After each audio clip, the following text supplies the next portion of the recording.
Hello students, हम आज आपके लिए लेकर आए हैं सेकंड चैप्टर लॉस्ट स्प्रिंग का जो फर्स्ट पार्ट है। समटाइम्स आई फाइंड ए रूपी इन द गार्बेज।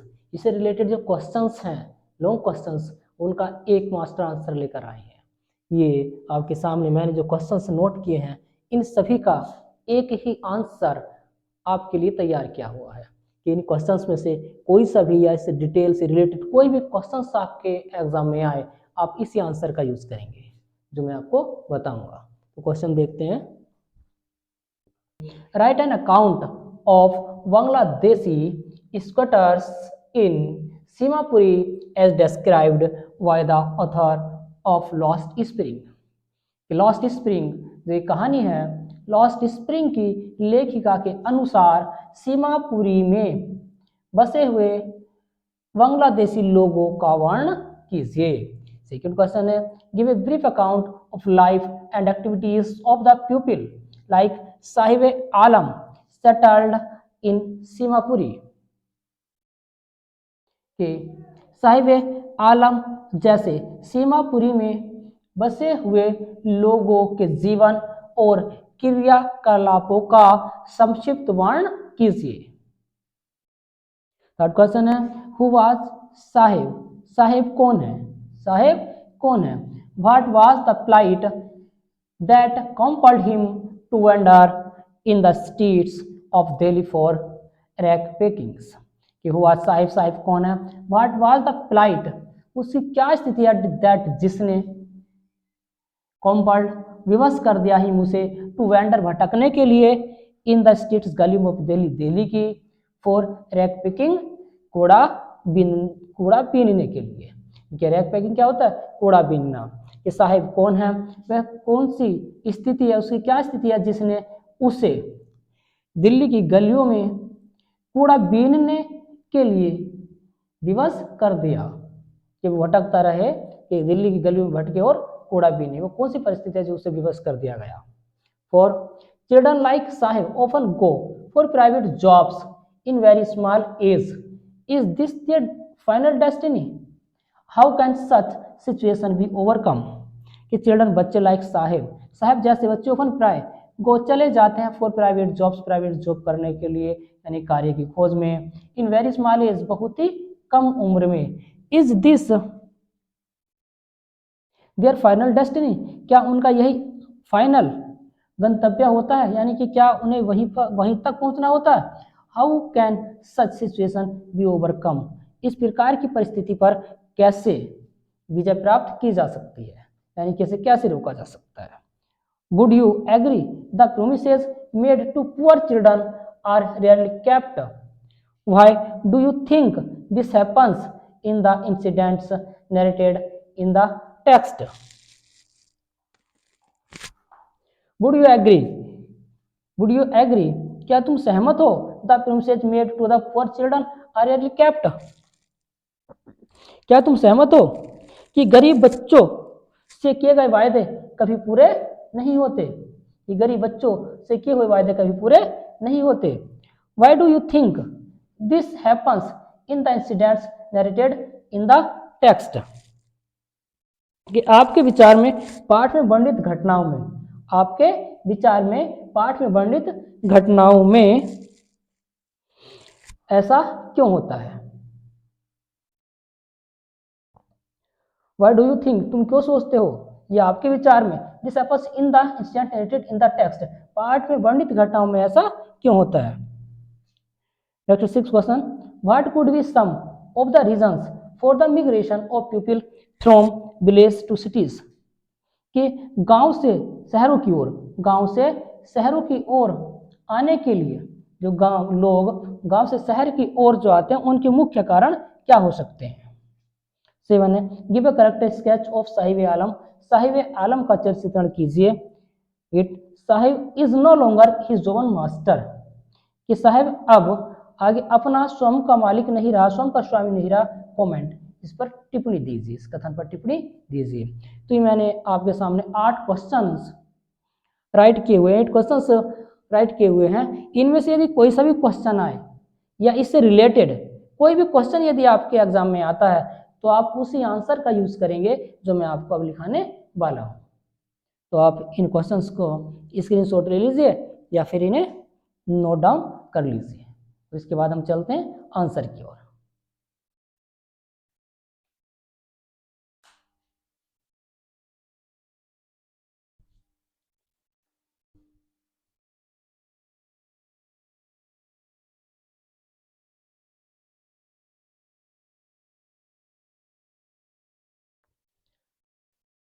देखिए, तो अब चलते हैं आंसर की ओर।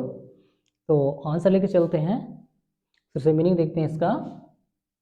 The writer tells us about a poor ragpickers of Seemapuri through a boy named Saheb Alam.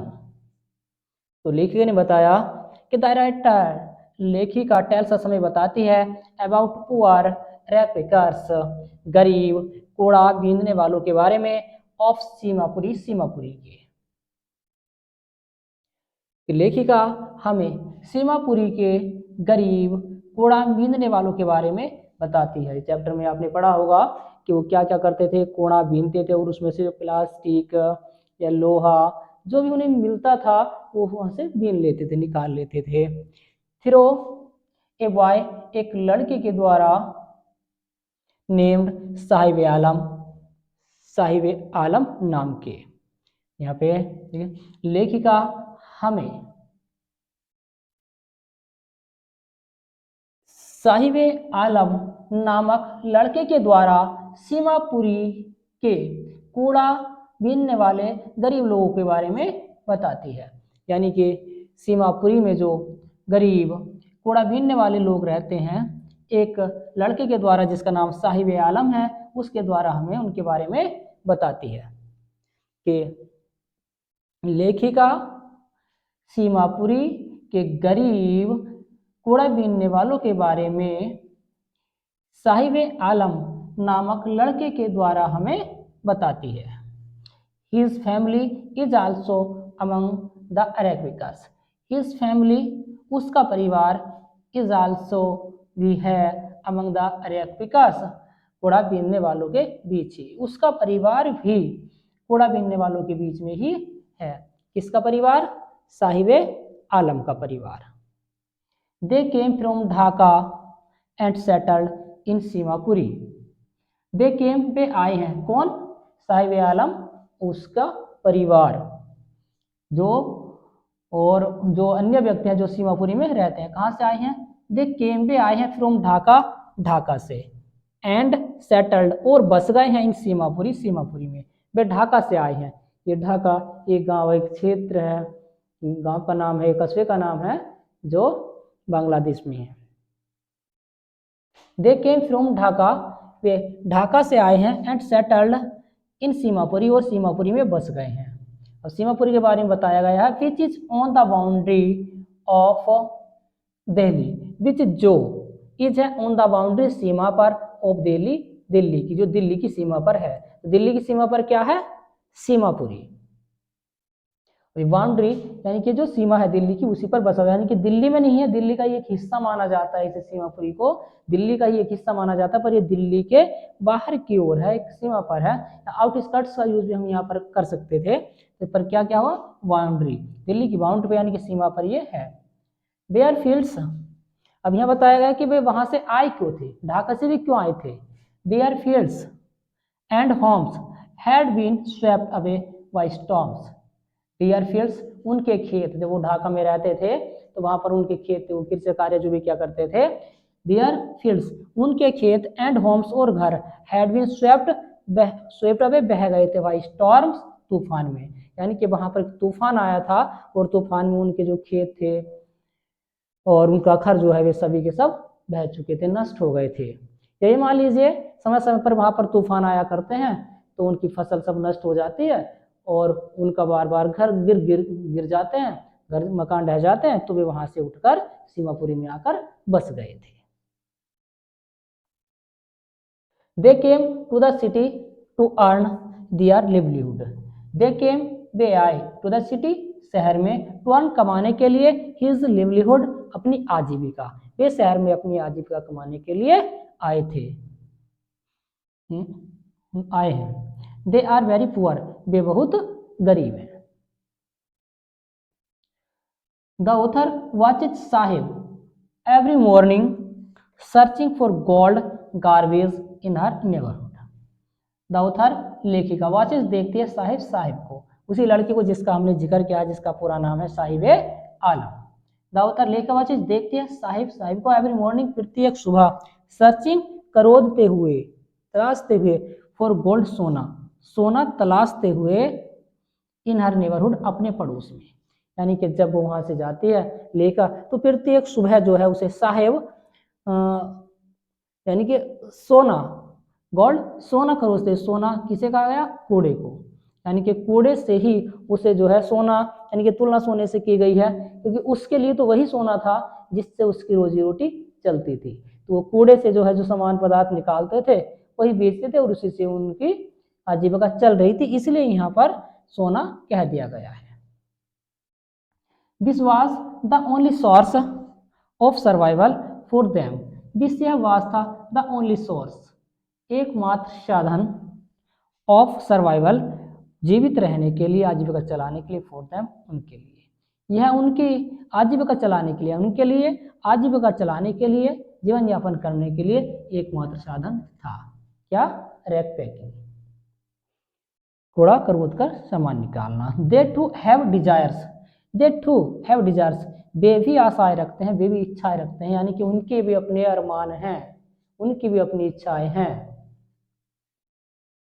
But they do not know, किंतु वे नहीं जानते हैं, द वे मार्ग टू फुलफिल देम, उन्हें पूरा करने का, किंतु वे उन्हें पूरा करने का, किन्हें, अपनी इच्छाओं को पूरा करने का मार्ग नहीं जानते हैं। They can fulfil them, they can fulfil them, वे उन्हें पूरा कर सकते हैं, अपनी इच्छाओं को पूरा कर सकते हैं। If they may be advised, यदि उन्हें सलाह दी जाए, टू बी एजुकेटेड, शिक्षित होने की, यदि उन्हें शिक्षित होने की सलाह दी जाए तो वे उन्हें अपनी इच्छाओं को पूरा कर सकते हैं। बताया गया कि उनकी भी इच्छाएं हैं, उनके भी अरमान है, पर वो उन्हें पूरा करने के लिए वो मार्ग नहीं जानते, उन्हें मार्ग नहीं पता है। तो आगे बताया गया है कि वे उन्हें पूरा कर सकते हैं यदि उन्हें सलाह दी जाए इस कार्य की, टू बी एजुकेटेड, शिक्षित होने की, पढ़ने की, क्योंकि वो शिक्षित नहीं है। और शिक्षित होंगे तो वे अपने अनुसार कोई भी कार्य रोजगार चला सकते हैं। तो आगे बताया गया है, the writer promised Saheb to teach him, the writer लेखक, प्रोमिस्ड वायदा करते हैं साहिब से, टू टीच हिम उसे पढ़ाने का, लेखिका उसे पढ़ाने का वायदा करते हैं, साहिब को पढ़ाने का वायदा करते हैं, साहिब से वायदा करते हैं कि वो उसे पढ़ाएंगे। But this promises made to poor children are rarely kept, but किंतु दिस प्रोमिसेस, ये वायदे, made to the poor children, गरीबों को, देवगरीब बच्चों को दिए हुए ये वायदे, आर रेयरली केप्ट, काफी मुश्किल से ही पूरे होते हैं, अर्थात ये पूरे नहीं होते। Because the promises made to poor children for their welfare are generally not serious promises. Because क्योंकि, यानी कि पूरे क्यों नहीं होते, बिकॉज क्योंकि द प्रोमिसेस वायदे मेड किए हुए टू द पुअर चिल्ड्रन, गरीब बच्चों को, क्योंकि ये गरीब बच्चों से किए हुए वायदे फॉर देयर वेलफेयर उनकी भलाई के लिए, आर जनरली सामान्य रूप से, नॉट सीरियस प्रोमिसेस कोई गंभीर वायदे नहीं होते हैं, क्योंकि गरीब बच्चों की भलाई के लिए उनसे किए हुए ये वायदे सामान्य रूप से ये गंभीर वायदे नहीं होते हैं, सीरियस रूप से ये नहीं लिए जाते हैं, उनका मन रखने के लिए ये कह दिया जाता है, ये सीरियस वायदे नहीं होते। आफ्टर सम टाइम, कुछ समय पश्चात, Saheb gets a job, Saheb एक नौकरी पा लेता है, एट द टी स्टॉल पर, कुछ समय पश्चात साहिब टी स्टॉल पर एक नौकरी पा लेता है। He could earn 800 rupees there and daily meals also. He वह कुड अर्न कमाता है, कमा सकता है, कमा लेता 800 रुपीज 800 रुपए, देयर वहां पर, वह वहां पर 800 रुपए कमा लेता है, एवरी मंथ उसे कितने मिलते हैं, 800 रुपए, एंड डेली मील्स, और प्रतिदिन उसे वहां पर भोजन भी मिलता है, खाना भी मिलता है। बट ही इज अनहैप्पी, किंतु वह खुश नहीं है, किंतु वह खुश नहीं है, बिकॉज क्योंकि the job has taken away his freedom, because क्योंकि द जॉब उस कार्य ने, नौकरी ने, हैज टेकन अवे छीन ली है, हिज फ्रीडम उसकी स्वतंत्रता, क्योंकि उस कार्य ने, उस नौकरी ने उसकी स्वतंत्रता छीन ली है। यानी कि जब वो अपना कार्य कर रहा था, भले ही वो कूड़ा बीनने का कार्य कर रहा था, पर वो उसका अपना कार्य था। अब जो कार्य कर रहा है वो दूसरे के लिए कर रहा है, तो स्वतंत्र नहीं है। This is not his final destiny, this is not, यह नहीं है, हिज फाइनल डेस्टिनी, उसका अंतिम गंतव्य, यह उसका अंतिम गंतव्य नहीं है। यानी कि यही नहीं कि उसे जीवन में अपने यही करना है, ऐसा नहीं है। But he has not any other source for his survival, किंतु उसके पास में अपने जीवित रहने के लिए, अपने पनपने के लिए कोई और साधन नहीं है, इसलिए उसे कार्य करना पड़ रहा है। वरना उसके भी अरमान है, ये फाइनल उसका डिसीजन नहीं है कि वो यही कार्य करे, वो और भी कुछ कर सकता है, पर इस समय क्यों नहीं कर पा रहा, क्योंकि उसके पास उसके जीवित रहने के लिए, उसके सर्वाइवल के लिए और कोई साधन नहीं है। दस इस प्रकार द ऑथर लेखा वाट्स चाहती है टू गिव मैसेज, एक संदेश देना, टू पुट एन एंड, किनारे पर लाने के, समाप्त करने के लिए, टू द चिल्ड्रंस एक्सप्लॉयटेशन, बच्चों की प्रताड़िता, यानी कि उम्र से पहले ही उनसे कार्य कराने की वजह को समाप्त कराना चाहती है। एंड वांट्स, और चाहती है, to let them enjoy their days of spring, और एंड और वांट्स चाहती है, टू लेट देम एंजॉय, उन्हें आनंद दिलाना, देयर डेज ऑफ स्प्रिंग, उनके बचपन के दिनों का, यानी कि बचपन के दिनों का उन्हें आनंद दिलाना चाहती है। जैसे जो बच्चे थे तो उन्होंने जो बचपन का जो कहा गया उसे स्प्रिंग कहा गया। स्प्रिंग सबसे सुहावना मौसम होता है, सबसे अच्छा मौसम होता है वसंत का। इसलिए तो बच्चे का जो बचपन होता है वो उसके जीवन का एक वसंत होता है, बहुत ही प्यारा समय होता है। तो लेखिका चाहती है कि इन बच्चों से जो कार्य कराया जाता है उस उम्र में, उसे समाप्त किया जाए और उन्हें भी, इन गरीब बच्चों को भी अपने बचपन के दिनों का आनंद दिलाया जाए, ये भी अपने बचपन के दिनों का आनंद ले। तो आप जो मैंने क्वेश्चंस लिखाए थे उन क्वेश्चनों का आंसर, सभी का आंसर इसी आंसर में निहित है। आप उससे रिलेटेड और भी यदि क्वेश्चन बनते हैं इस चैप्टर से, जो स्टोरी से रिलेटेड हैं साहिब आलम के, तो आप इसी लॉन्ग आंसर को उसमें राइट कर सकते हैं। तो आप इसे स्क्रीनशॉट ले लीजिए और बार बार इस वीडियो को सुनिए। थैंक्स।